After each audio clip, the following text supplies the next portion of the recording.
Silent Hill is a survival horror game from the 90s published by Konami. Unlike its older brother, Capcom's Resident Evil, Silent Hill leans a bit more into the horror tag.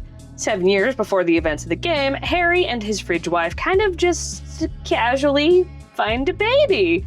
Harry says it was on the side of a highway, but it looks like a frickin' graveyard to me. Because wifey is sick, she and Harry decide to keep the baby and raise her as their own so they can have a family for however long she has left to live. They name the baby girl Cheryl and live happily for 3 years until wifey passes away from her unspecified disease. Harry is deeply affected by his wife's passing and becomes focused on raising his daughter, who is described as the only light left in his life. She and Harry are on the way to Silent Hill, a once prominent resort town that is a bit down on its luck in recent years for a vacation. As they're headed into town, a cop on a motorcycle passes them. Further down the road, Harry spots a motorcycle that is identical to the one that the cop is riding, crashed on the side of the road, but the cop is nowhere to be seen. When he puts his eyes back where they belong, on the road ahead, he notices a little girl wandering into the middle of the road. He panics, jerks the wheel, and crashes the car. He wakes up in one piece, but Cheryl is nowhere to be seen. So Harry, dazed and probably slightly concussed, stumbles his way down the road into Silent Hill. It's unseasonably cold and snowing with a thick fog that makes it impossible to see more than a few feet. The town itself is quiet as a ghost town. No cars, no barking dogs. He suddenly hears footsteps and spies a little girl across the street who he believes to be Cheryl. He calls out to her, but not like how you'd expect somebody would if they think they know the person, but like how you would if, you were talking to a stranger. The little girl gives a no sign that she hears him and runs off into the fog. As he hurries after her, he notices that it's getting darker very quickly, and there's the sound of an air raid siren off in the distance. Both of these are signs for reality as we know it to take a hike. It starts to feel less like Harry is walking through alleyways and more like he's in some sort of building. There are strange things lining the walkways, like discarded wheelchairs, bloodstains, and gurneys with the blood-soaked, suspiciously human-shaped sheets on them. Harry takes finding an eviscerated corpse hanging off of a fence like a champ. What is this? Some, dare I say, zombie-like creatures wielding knives attack him. He tries to escape, but the way he came is blocked off by a fence that he can't open. He is overwhelmed and passes out. When he comes to, he finds himself in a diner. He chalks up everything that just happened to a dream. Also in the diner is Sybil Bennett, a cop from the next town over. She asks him if he knows anything about what's going on, and Harry says, "Man, I am just a tourist who came here on vacation. I don't know nothing." The game never addresses it, but Sybil is almost certainly the cop that Harry saw pass him in the intro and whose motorcycle he spotted crashed on the side of the road. Which is odd because it seems like at least one of those things is worth mentioning, but nope. It seems that, like Harry, when she crashed, she ended up in the bizarre town of Silent Hill. Also, like Harry, she hasn't seen anybody else. She says that both phones and radios aren't working, so she's gonna go back to get some reinforcements. She tries to get Harry to stay put, but daughter still missing. So she hands him a gun, tells him not to accidentally blast her with it, and leaves. Having no real other clue to go on, Harry decides, heck it, let's go back to the alley where I got Zamboni'd, where he finds a letter that reads, "To school," along with the coloring book that Cheryl had with her in the car. Assuming that the note means that Cheryl has headed to school, no idea why she would do that, but she's like 7, so we'll let it slide. Harry finds his way to Midwick Elementary School. In the midst of investigating the school, Harry finds himself back in the alternate, gorier, and more violent version of Silent Hill, with its hallmark metal grate flooring. Smack dab in the middle of the school's interior courtyard, he finds a symbol drawn on the ground which looks like a triangle within a circle. More on that later. Elsewhere, he answers a phone and hears his daughter's voice, asking for his help, but gets no response. Well, at least we're on the right trail and she's here somewhere. Maybe.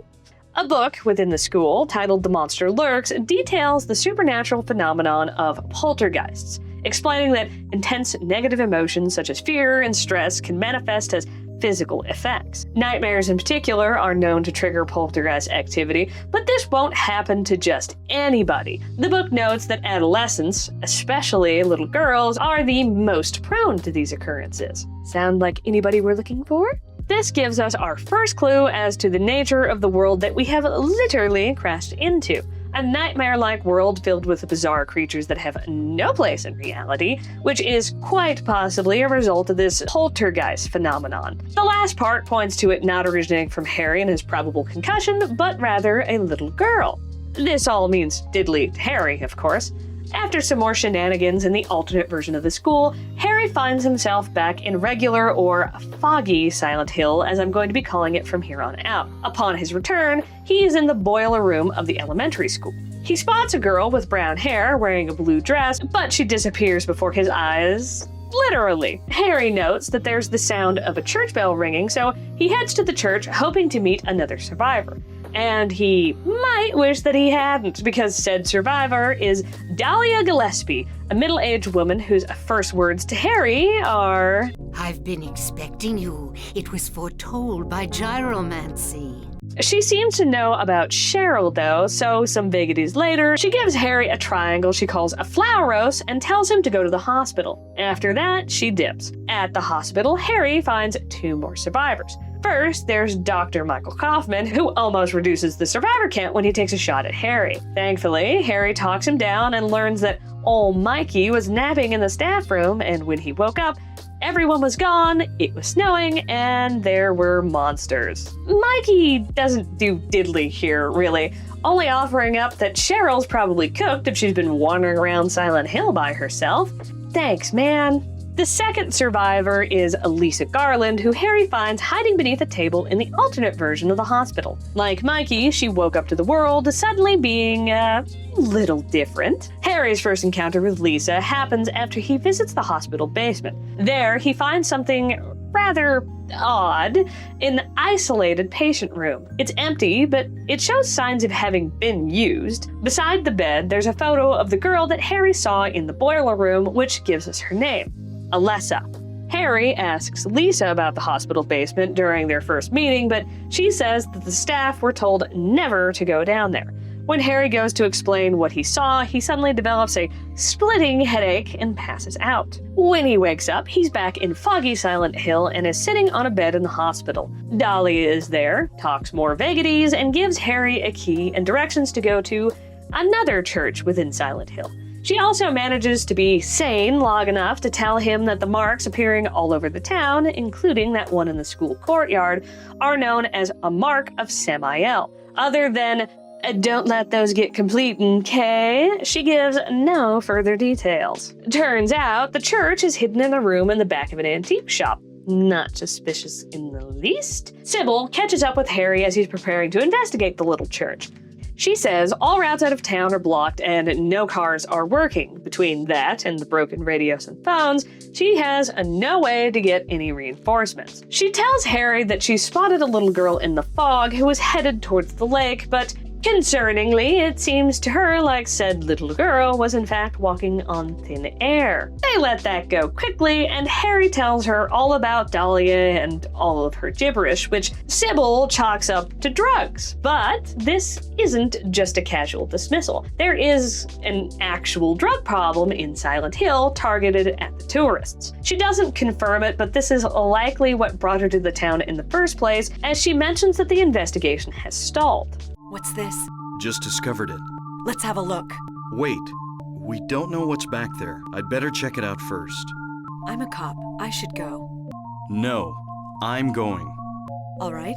I am struck silent by how quickly you gave up. Because this scene isn't long enough yet, Harry also tries to ask Sybil if she's ever been to alternate Silent Hill, describing the darkness, the air raid sirens, and meeting Lisa, but whenever he thinks about it too much, his mind kind of just goes blank. And Sybil probably thinks that Harry has taken some of those drugs because she has no clue what the hell he's talking about. Harry shrugs it off and goes into the hole where he finds a small altar and not much else. But as he goes to leave, he ends up slipping back into alternate Silent Hill. Sybil heads through the little hole in the wall to the altar when she doesn't hear back from Harry and finds him missing. The only exit is the route that she just took, so from her perspective, he's literally gone.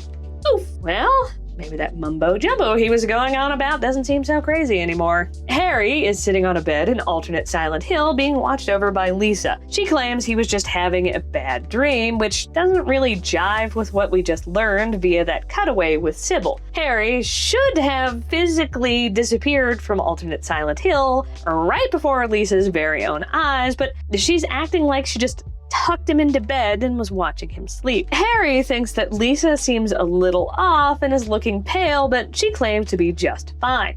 She knows a little bit about Dahlia, saying that the old lady doesn't interact with the townsfolk much, and that her kid supposedly died in a fire some time ago, and she's been crazy ever since. Harry asks her what the darkness that Dahlia said that is trying to take over Silent Hill is all about, and Lisa says it might have something to do with the strange religion that the people of the town followed before modernity transformed it into a resort destination. Occult practices and black magic were a part of the deal. Older townsfolk used to say that when young people moved away, they were actually being summoned by the gods and that it, quote, happened all the time. But when people moved into the town with the goal of turning it into a resort, talk like that died down and the weird religion faded into obscurity. When multiple people involved in developing the industry of Silent Hill died in strange accidents, some residents claimed that it was actually a curse. At that, she goes quiet and Harry passes out again. This had to be good for that concussion. And when he wakes up, there is no Lisa. Harry begins to wonder, yes, only just now, that maybe he's lying in a hospital bed somewhere having a nightmare after that car crash. But heck with it, we have a kiddo to find. So the goal is to follow Sybil's lead and head to the lake,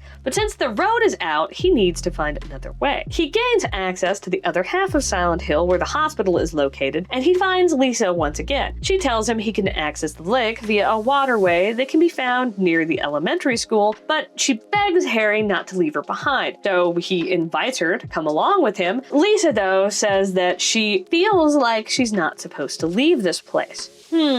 Well, Harry doesn't force her, even though apparently he's domineering enough to cow a cop, and promises to come back for her just as soon as he finds Cheryl. Back in foggy Silent Hill, Harry finds and saves Mikey from a monster, and once again, he isn't super useful, but this time he feels much more evasive. Harry finds his wallet on the ground, including a motel key and a receipt with a code scribbled on it. The code gives Harry access to the general store, where he finds a safe with drugs in it and a diary indicating that the owner of the general store was reluctantly acting as a go-between for an unnamed man and woman. The motel owner, Norman, was also a part of the scheme. Norman's diary shows that he's also an unwilling participant, and he also fears disobeying, believing that the unnamed man is linked to the deaths of the mayor, who was openly anti-drug, as well as other officials such as police detective. The unnamed man is, of course, Mikey, who has access to both drop sites. He was able to use his role as a doctor to cover up the murders, though it isn't clear if he did any of the actual killing himself. Harry heads off to the lake where he encounters Sybil, who had followed in his footsteps. She asked, "WTF happened in that hole, bro?" and then decides, you know what, screw it, just update me on the plot instead. This time, armed with much more experience with the alternate Silent Hill, Harry says that all of the weird crap that is happening is from an other world, itself being a nightmarish delusion of somebody, which is bleeding into reality as we know it. Who is the source, what's causing it, and how to stop it? No clue! But hey, that explanation is better than nothing, right? Dahlia pops up and says, "Demons, duh, and if 2 more of those marks of Samael get placed, it'll all be over." So Harry needs to go to the lighthouse on the lake and the amusement park, which are the final 2 locations where the demon, taking the form of Alessa, will place the mark. Sybil's like, dude, I have no idea what is going on, but hey, if it'll save your daughter, then I'll go to the amusement park while you go to the lighthouse. It's only after Sybil leaves that Dahlia says that the triangle she gave him forever ago is the only way to actually stop the demon. So if the demon is in the amusement park, Sybil is in trouble. Fortunately/unfortunately, Alessa went to the lighthouse first, but Harry arrives too late to stop her from placing a big, glowy mark of Samael on the roof. He races to the amusement park, hoping to catch up with Sybil before she runs into the demon. He finds Sybil riding on a carousel, but if those glowy red eyes are any indication, she isn't exactly having a fun time at the amusement park. Now, if you do some really silly crap that I imagine was only discovered via an officially published game guide, you can rescue Sybil from her little demonic possession. Harry plays hide and seek from her pistol until Sybil runs out of ammo, then splashes cherry Kool-Aid in her face, which purges a demonic parasite from her body. Harry stomps it all badass-like, and Sybil is A-okay. This is where Harry shares a little factoid that we, as players, already know from the intro. Cheryl isn't his biological daughter. He and Fridgewife found her on the side of a highway. Has to be a mistranslation, dude. He and Sybil wonder if that means if Cheryl has some sort of connection to Silent Hill. And as a nitpick, writers just tell us they were headed to Silent Hill on vacation when they found the baby. It's so awkward for Harry to be like, yeah, I wonder, maybe she has a connection to Silent Hill. I don't know. Anyway, Harry intercepts Alessa and prevents her from placing the final mark. Apparently, Alessa has just been capable of force pushing and creating barriers and only just now decided to use them. But Harry whips out his triangle and nukes her with it. Dahlia appears, reveals herself to be Alessa's mother and the true bad guy all along, while Harry kind of just stands there ineffectually. Dahlia teleports off with Alessa, and Harry wakes up to find himself with Lisa in the alternate hospital. But Lisa is even more off than before. She says she went into the basement and had this overwhelming sense that she had been down there before, that something happened, but she can't remember what it was for some reason. Harry tries to comfort her, saying she'll remember in due time, but she storms out. The next time they meet, Lisa is even more distressed, claiming she finally understands why she alone survived, which is that she didn't survive. She just didn't realize that she should be like the evil nurses. After basically claiming to be a monster, she goes in for a hug, which Harry wisely denies by pushing her to the floor, daddling out of the room as fast as possible, and holding the door shut until he can't hear her anymore. Well, that's depressing. Maybe we should take a peek and see if she's okay? Nope, never mind, she is gone. But she left us a diary. How convenient. Piecing this diary and an optional videotape together, Lisa's story is that she was a nurse working for Michael Kaufman. Alessa was grievously wounded and kept in a room in the hospital basement. Given that the community believed that Alessa died, it seemed like there was a desire to keep her survival a secret. So Mikey decided to take advantage of one of his nurses, Lisa, who is addicted to PTV, a drug that he himself creates and peddles to tourists. Leveraging her addiction, Lisa is forced to be a private nurse for Alessa. She eventually tries to quit, but died from unknown causes before she could escape. This resulted in your classic haunting scenario, explaining why she only manifested in the alternative version of Silent Hill and couldn't remember having gone to the basement despite being forced to work down there. Wandering into Alessa's room within the alternate Silent Hill, Harry witnesses a flashback of two unnamed doctors, Mikey and Dahlia, standing around Alessa's bed, discussing how Alessa's womb contains a demonic seed, but because her soul was split into two during the ritual to impregnate her with said seed, the demon is unable to grow. Mikey says that Alessa, who was horribly burned as a result of the ritual, is hiding deep within her own subconsciousness, which is itself the nightmarish reality that is threatening to spill over into Silent Hill. Dahlia says, whatever, they'll just get the other half of Alessa's soul back, merge the two together, and then steal the demon's power. Given Dahlia's quote, "We'll use a magical spell. Feeling this child's pain, it's sure to come." It seems that they intentionally learned Cheryl to Silent Hill by means of said magical spell, calling out the Cheryl via the connection she has to Alessa. Harry finds Sybil confronting Dahlia in the basement of the evil old biddy's home. Dahlia helpfully villain-splains that Alessa was placing something called the Talisman of Metraton around town. That's right, naughty old Dahlia lied to Harry. Those weren't evil demon-invoking marks of Samael, but talismans of protection designed to stop Dahlia. Cheryl, by this point, has already been, reabsorbed by Alessa, who is this charred body here, which I guess means that this girl here is physically Cheryl, but now who looks like Alessa, meaning that said girl is actually the Alessa that Harry was encountering all over town. It also appears that Dahlia was duping the doctors and Mikey, because though she is going along with the whole steal the demon's power for ourselves plan in that flashback, her spiel to Harry indicates that she has these delusions that once Alessa bursts the demon, which she refers to as God, then all of humanity's pain and sorrow will all be washed away. Mikey shows up and shoots Dahlia, pissed about being used by her. He then hurls his own vial of cherry Kool-Aid, which is called Thanks, Dahlia. This forces the jackal-headed, goat-horned, bat-winged demon out of Alessa, and my god, who approved the sound design here?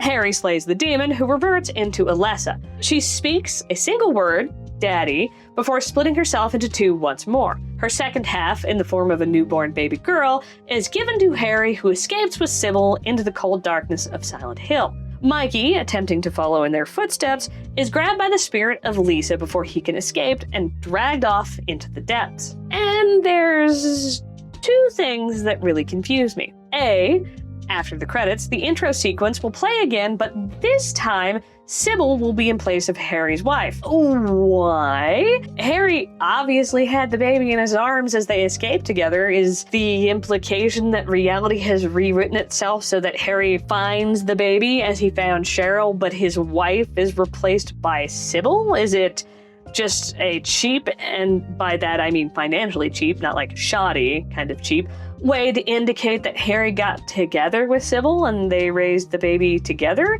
It's so confusing. Also, rip fridge wife getting literally replaced like that. And B, this entire cutscene. No, I don't want to. Do what Mommy tells you now. I just want you to lend me a teeny bit of your power. That's all. No, I don't want to do it. It will make everyone happy, and it's for your own good, too. Oh, but Mommy, I just want to be with you. Just two of us. Please understand. I see. Maybe Mommy has been wrong. Why didn't I see this before?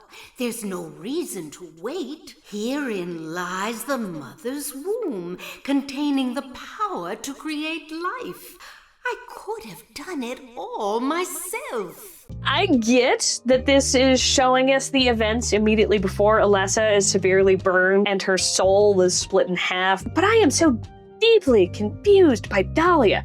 Are you telling me she only just now, a middle-aged mother of a child that she birthed herself, only just now realized that she has a womb? Is that not what the scene means? Because the alternative is just as stupid that she only just now realized that her daughter has a womb. Well, all confusion aside, you might also enjoy this video where I talk about Silent Hill's big brother, Capcom's Resident Evil. See you there!